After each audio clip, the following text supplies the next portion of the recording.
Let me take this opportunity to give thanks unto the God of heaven for the wonderful things that he has done in our lives and gathered us together here today under this roof. I've been with Jerry, just as he has said, and Tracy. The rest of the brothers, some I've just been seeing along the Facebook, but it is good to come together this way. Just as the psalmist said in Psalm 133, it is good for the brethren to come together this way, purposely, to work the work of the Lord. I don't want to take so many things. I just want to take you through the work that we have been doing in Kenya. I heard Brother Jerry said that you are not supporting me, but I want to tell you that you have been supporting me. Support is not only on the monetary or bill. Prayers are also part of it. I've just been moving. Before you take the responsibility of supporting, we started with 11 and then one of them fell away from the grace. Before that time, I was having a big load on me because I was the one moving from time to time, conducting gospel meetings in different places. But because of your efforts, right now I'm here, but the gospel meetings are still going on back home. So you have been supporting me.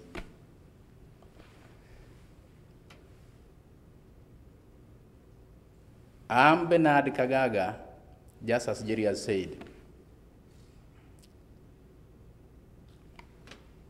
I can tell you much concerning my background on how I became a Christian. It is something too long. I cannot remember everything. But the few that I know is that I became a Christian just because of a tract. The power of a tract that is handed over unto me.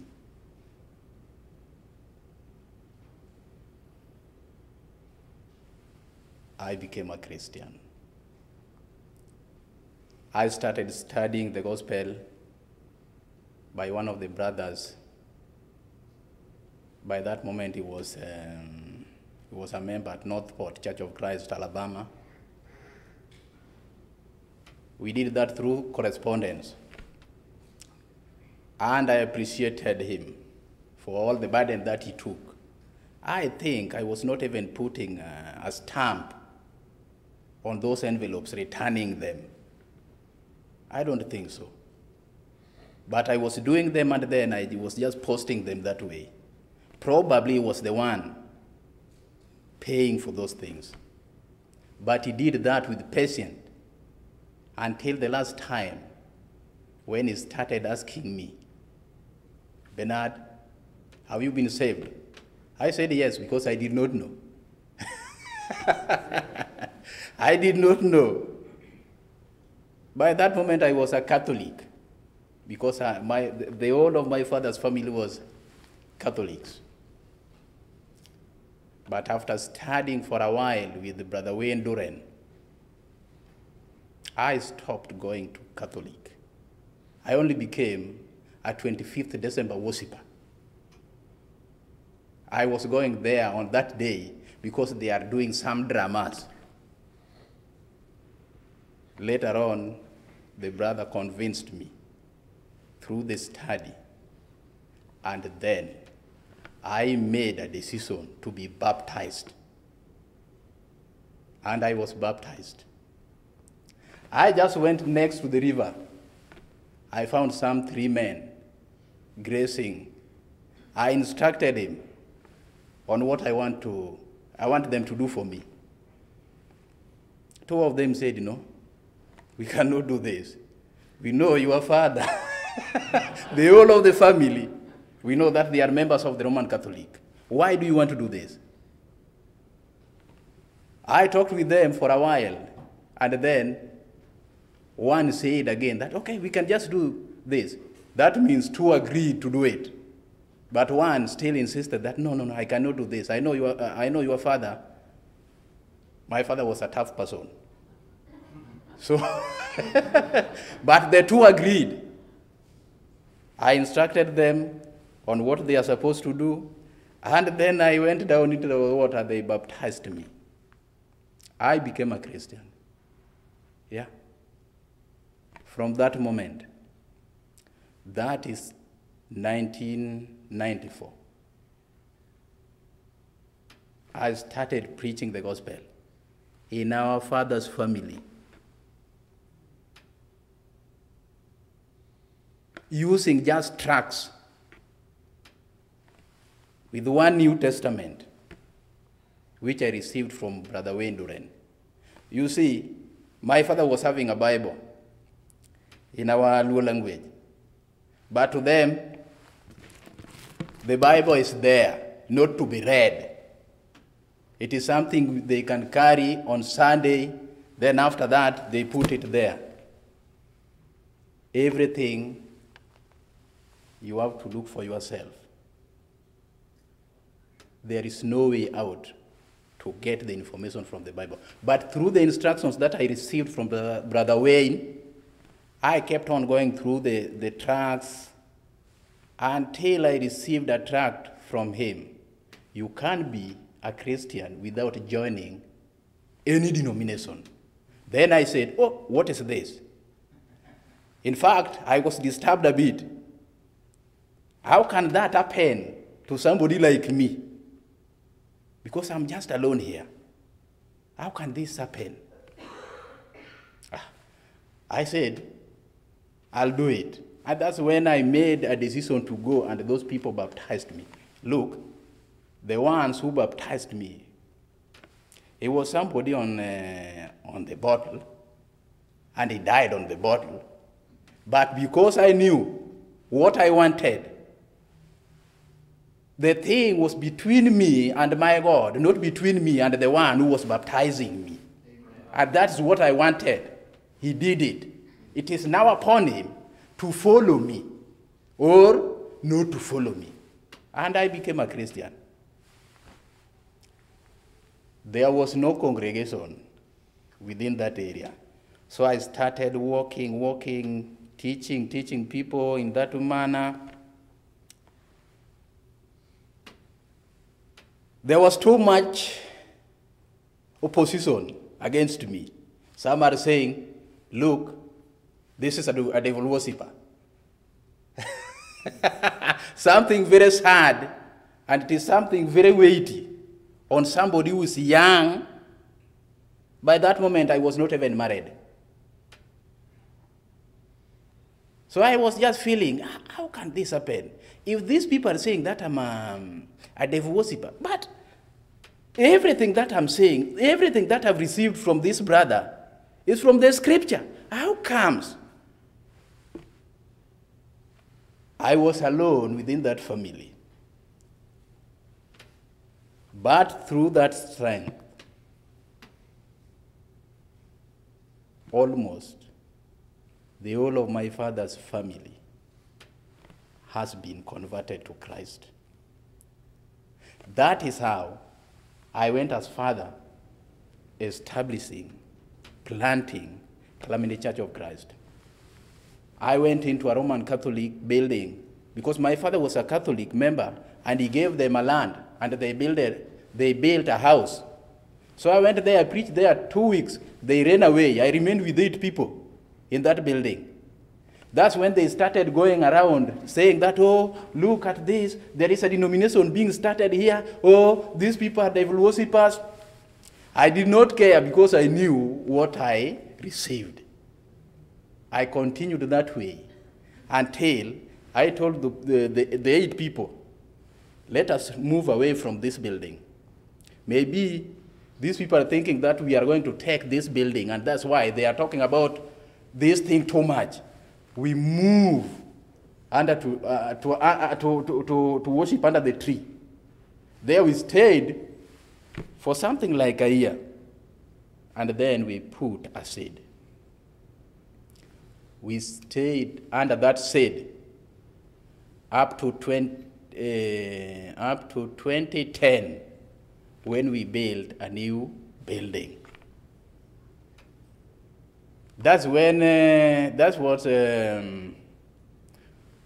about when Sandy and those two other men were coming over there. From there, we started moving with those people from area to area, trying to convince people, showing them from the scripture, this is what God has said. But there is also another thing. You all know Abilene Christian University, it is here in America. It is having an extension in Kenya. Nairobi Great Commission School.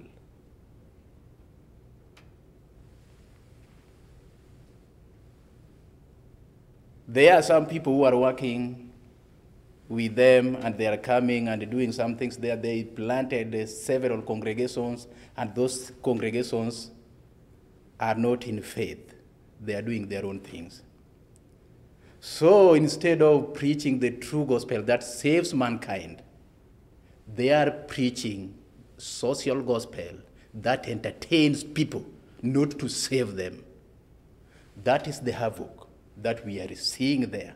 And even some other people who are coming down into that, they are not working with the Nairobi Great Commission School.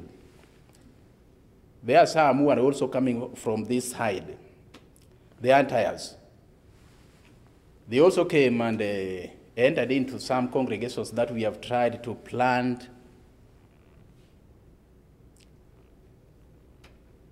But I think they received strong opposition from the faithful brethren, and right now they are not coming next to those congregations. So within a year, we are conducting about 30 gospel meetings. When I started the congregation over there, it was 1. Right now, we are having about 36 congregations planted within that area. And we are working with more than 40 congregations, because we have gone even into Rift Valley, where we have restored about 17 congregations back to faith. Rift Valley, there are so many congregations in Rift Valley. Those congregations were planted by former missionaries. And then after they have come back, the Nairobi Great Commission entered there with their influence and took them out of the faith. If you go there, you will find them using drums, dancing. They are doing so many things. Women leadership, so many things. We went there.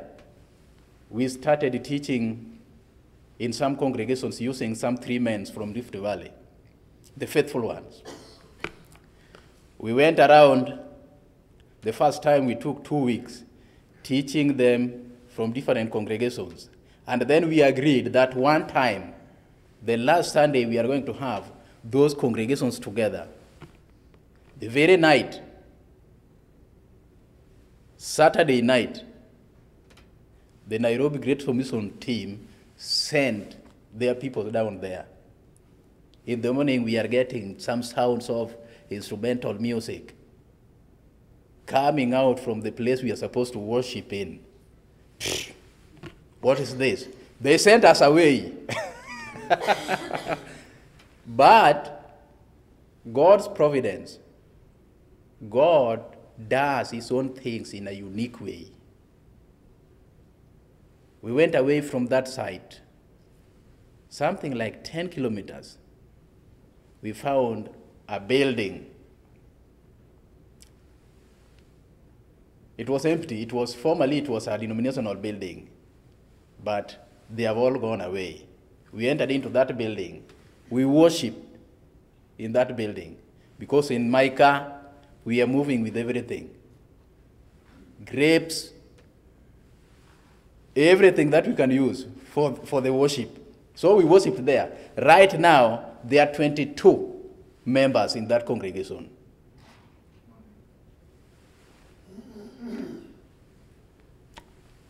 And the brothers are doing it. It is not my work. It is not me doing it. But the brothers are working hand in hand with me to restore congregations within that area and also to help establish, plant some new congregations. If it is me alone, I cannot do it. Right now I'm here. If it is me, then things must have stopped there.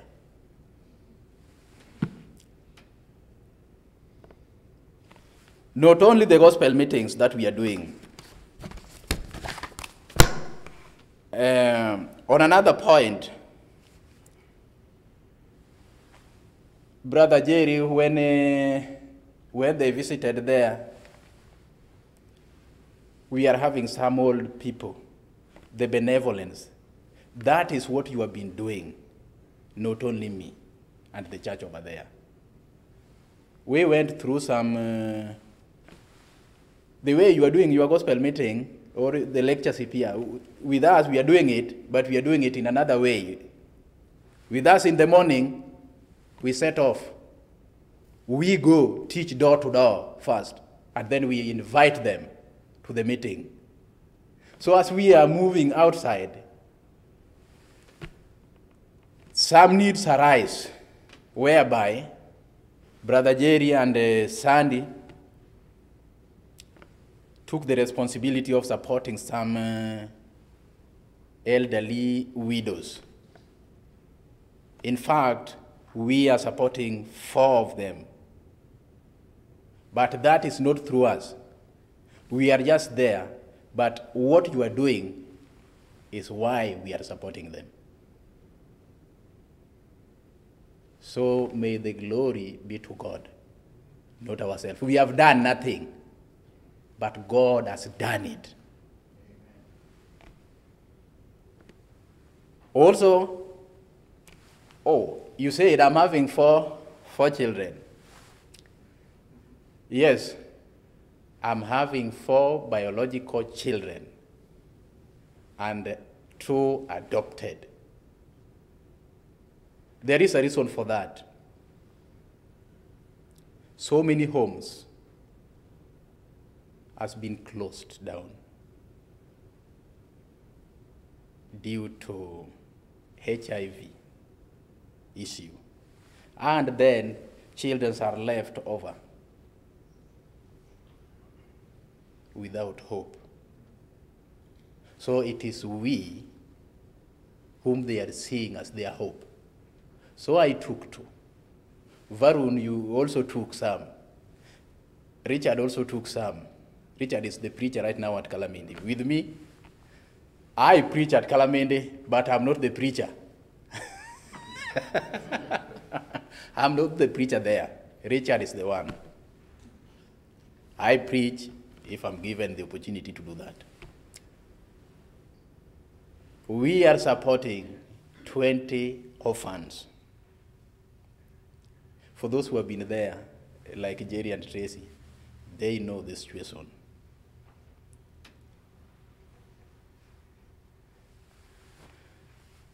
That is that. Also, on the other hand, as I have said concerning evangelism, as we are moving, we are giving out tracts that we are having. Brother Jerry, and I think with some other brothers, did a lot in printing the tracts, and they have been sending them to me. When we were down there, when we were going with the aim door to door, we are carrying tracts. Along the way, anybody you meet as you are passing, you give a tract. I'm doing that. Why? Because I know the power of a tract. I was converted through that. If one sits down with a tract and reads it, we put our phone numbers behind the tracts. They call us. Most of the times, these denominational leaders are warning their members, do not attend those people's meeting. Yeah, because if they attend, probably, if he refuses to stay here, he will stay at home. So they are being warned not to come and attend our services. But giving them a tract, we are facing them without their church leaders. So he will take the tract, he will go back home, sit on his table, read the tract. His denominational leader is not there. Get the point. And if there is need, he will call us. A good number of people we have visited because of those tracts.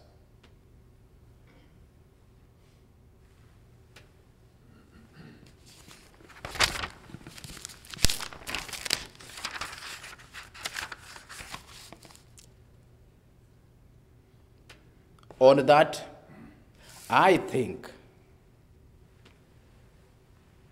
if there is a means on which we can get those tracts to hand over to people, it will be good.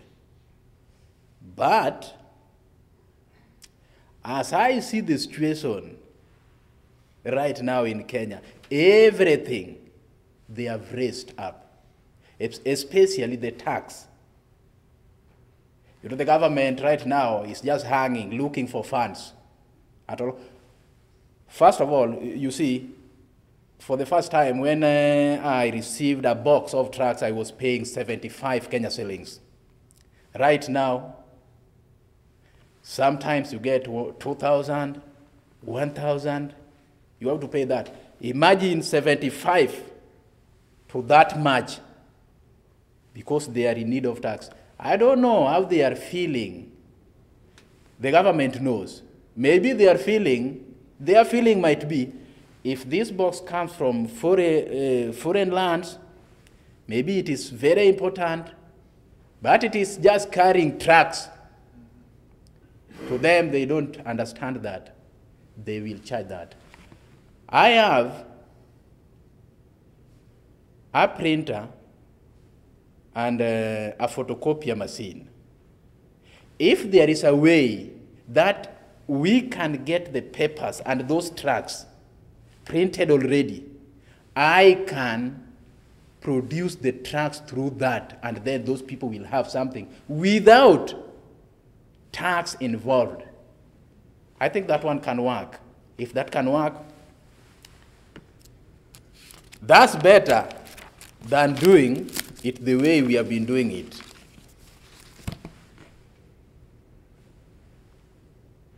I said prior that we started supporting the 11 gospel preachers.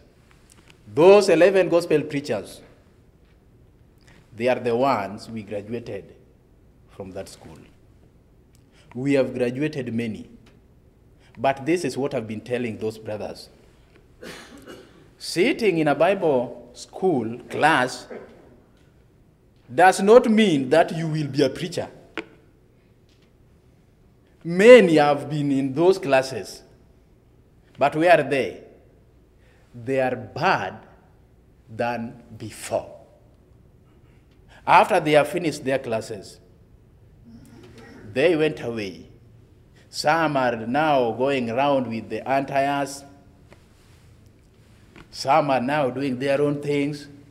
Because we cannot control them. We have no power to control everybody. We cannot do that. Our main purpose is to give them the truth, and then they make the right decision. After this, then what? I'm going to preach the gospel.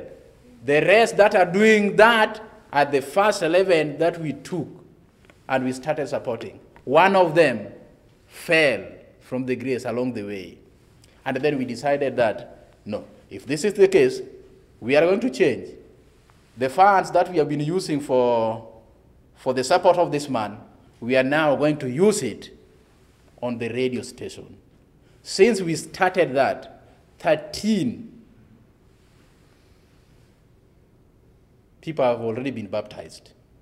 And 2 congregations has already been planted.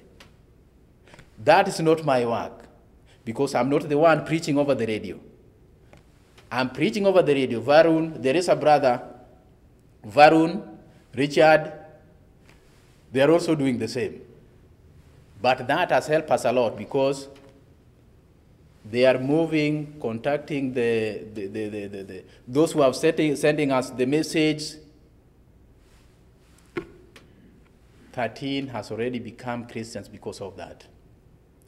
I pray and pray again that, God willing, we can increase the time we are given. The only problem with them is this. When we started, they did not know us better. Now, as we are going every now and again, denominational leaders are now coming in with the pressure upon those who are managing the radio station. Who are these people? We are the members of the Church of Christ. What? We are Christians, members of the Lord's church. What you are saying is good, but they are putting some notes on the management to increase the price.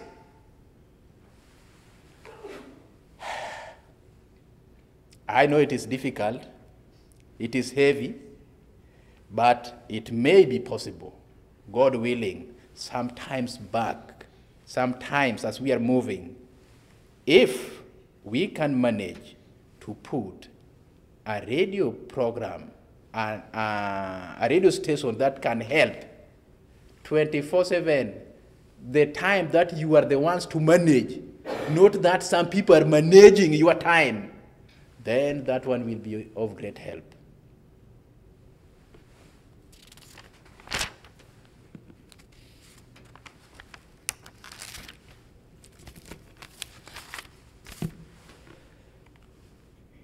Or the School of Preaching. This school, I started it early. Immediately I came from School of Preaching in Tanzania. I went to Tanzania.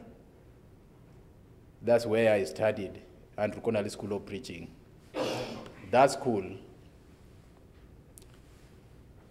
it is having ties with the Bear Valley. Yeah. Bear Valley, you know. As you know, some things are not all that right. When I was there, oh, look. The one who taught me the truth was giving me some pamphlets. Mostly, I think there is where I learned of Brother Dab McLeish. That brother gave me gospel journals, the gospel journals. And by that moment, Dab was the editor, I think so. So, those are the things I kept on reading that way. But when they found me reading those things, you know, they were telling me, oh, don't read this, don't read this. For all along, I've been reading these things at home. Now, they are telling me not to do what? Not to keep on reading this. Oh. There is where some started saying that this man is a radical. And that's why every now and again, when I'm writing some letters to Jerry, I used to write Brother R.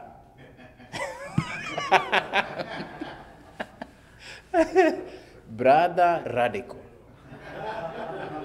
Yeah. I don't understand why they are saying that. Those are the materials I needed by that moment, even by now, because they are the ones that turned my life upside down. But they said, no, you need not to read this. So from there, I went back home after graduation in 205. I was there 205, 206, 207, I went back home, and then I started a school there teaching our people in our own language. I did that for a while, and then Brother Tom came across, and he said, Benard, this is a good idea, but you need to do it wider than this. He provided me with some Bibles, and then I brought in some people from different communities, not speaking the same language now, and then we turned to English. That's when we started moving that way. We went that way for a while, and then in 2010 was when we started doing it properly.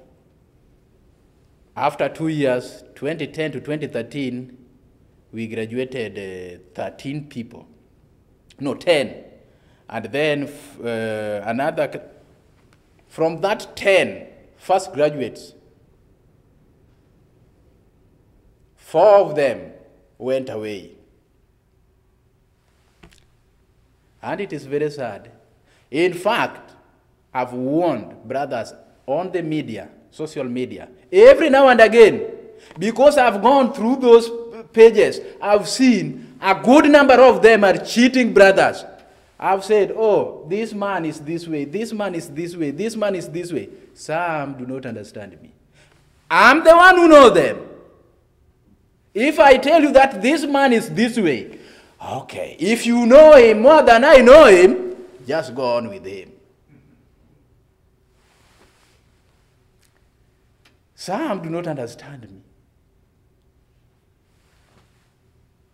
Imagine one of them took 20,000 Kenya shillings from me for a gospel meeting. He disappeared with that fund. The gospel meeting did not go through up to this moment, and he's still there. When I exposed him, he went as far as changing his name on the social media. And a new name, he went on writing letters to some of the brothers. And even right now, some are helping him. Man, let me tell you this. Support what you know. Support what you know. Don't cry after supporting a false preacher. Brother Ray Clake cried after he has supported Kennedy Odongo and Timothy. He did not ask us. Now, after supporting them for a while and realizing that those people have gone astray, now he's coming back to ask us. Look at that. We have no answer for that. Those people are the ones to repent. If it is possible, let them take the funds back, which I think they will not do.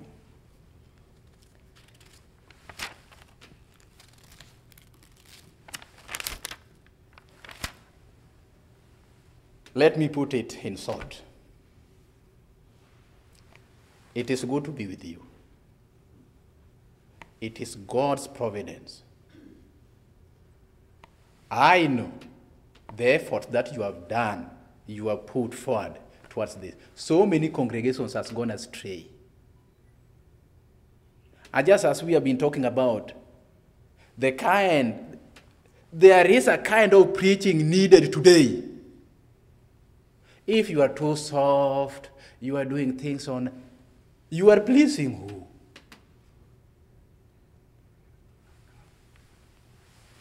who? We are to please God, not men. let us work the work of the Lord and do it as God has said. God willing.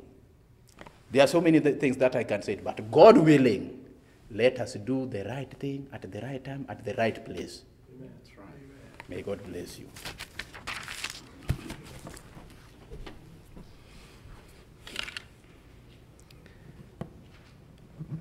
No, brother, knowledge can be a dangerous thing, because a lot of times you have to make a decision in relationship to the knowledge that you gain. Brother Kagaga, because of the knowledge that came from a track, had to make a change in his life. Very thankful that he did. Jerry, you're just dying to say something. Yeah. Do you want to sit down? Do I want to sit down? Well, I just wanted to say what Brother Benard said about the tracks. As we were driving from, I think we were going from Calamindi to Mahuru Bay that day, we picked up your grandmother, remember, along the way? And they had boxes of tracts. And if you have ever been to Kenya, you know people walk all the time along the road. So you can always pass them out as you drive. And I would see Benard, I don't know how many he passed out in that short ways that we went to Mahuru Bay, but those people were just hungry for those. They just ate them up. They wanted to read them. You could throw them out on the ground, they would run over and pick them up and read them. We probably passed out more tracts between Calamini and Mahuru Bay that day than the congregation where I preach has passed out in the last 10 years. But tracts do work, and I think he's a good example of that. And we need to use the tracts more. Can I ask you a question? Are you talking about English tracts? Yeah, yeah. We have sent, I had looked the other day, somewhere around several thousand tracts. But you could have them printed, they're cheaper, right? See, if we can do that, it costs us about $50 to send a small or medium priority box to Kenya.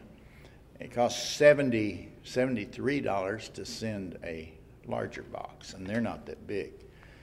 And we pack those full of tracts. But it'd be. That he said they paid duty on it when they received it? Yeah, and I didn't know this. That's only been in recent years, hasn't it, Benard? When we first started sending them, I don't think they paid duty, but he sent me a picture, showed me. I couldn't believe they were charging. We pay to send them over there, and then they charge him to pick them up. What's the dollar amount in U.S., do you know? As far as our, Duty. I don't know, how much duty was there? How many shillings? Do you remember? It was on there, but I don't remember. Yeah, but it would be much cheaper. And we very often, the Northeast Church there, we often had tracts printed. We print our own tracts, but we have them printed at a printing company there, which is a lot cheaper than buying tracts. So I just wanted to mention that about the tracts. That's an excellent point. One of the things in the United States, in our economy, people print things to make money. Now, that's just the way it is. Tracts don't make money. It's difficult nowadays in the United States to even get tracts. People writing them, they almost don't have anyone writing tracts now. And then they don't print them. Where we used to buy basically all of them went out of business, which was Hahn Publishing. I'm not even sure where you can buy them right now. Yeah, huh?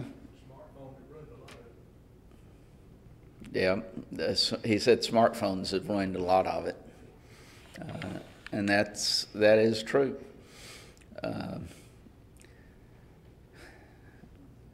You're gonna get me started on something. I started to say a lot of Facebook, Twitter, things like that. Social media has also ruined a lot of it, because unless it's about 100 words or less, nobody's going to read it.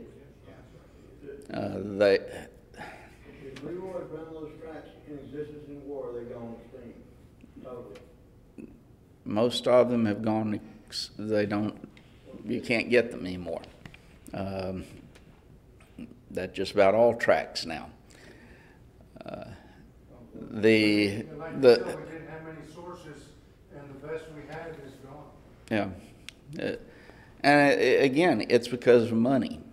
They don't make money because of these other things that have, people don't read and people don't study. And what they want to read is, it better be short or else they're not going to read it. And Facebook and Twitter and all of these other things like that have fed into that. But some places they do work, and they are useful, and they can be for even us, but we have to, again, maybe use them a little bit more than what we do. It's also one of the things that Brother Kagaga said at the end: know who you're supporting. I mean, that's important. I don't know how many times, congregations and people start supporting something or someone, and they really have no idea who they're supporting. A lot of times it's difficult to find out as well, but the effort needs to be made in order to make sure that you support men and works that are sound and they're actually doing the work. And I'll just give this one illustration of something that I was told, that a man was sending out photos, had a sign up about the Church of Christ and people meeting there, but then it was found out later on that they would change the sign out and put a denominational group and then another denominational group, and sending it to all these different denominations as well. Yeah, all in an attempt to make money, and that's all that it was. But yet, brethren, because it had Church of Christ on it, sending the money. Need to be careful about those things. Well, we're going to be dismissed now.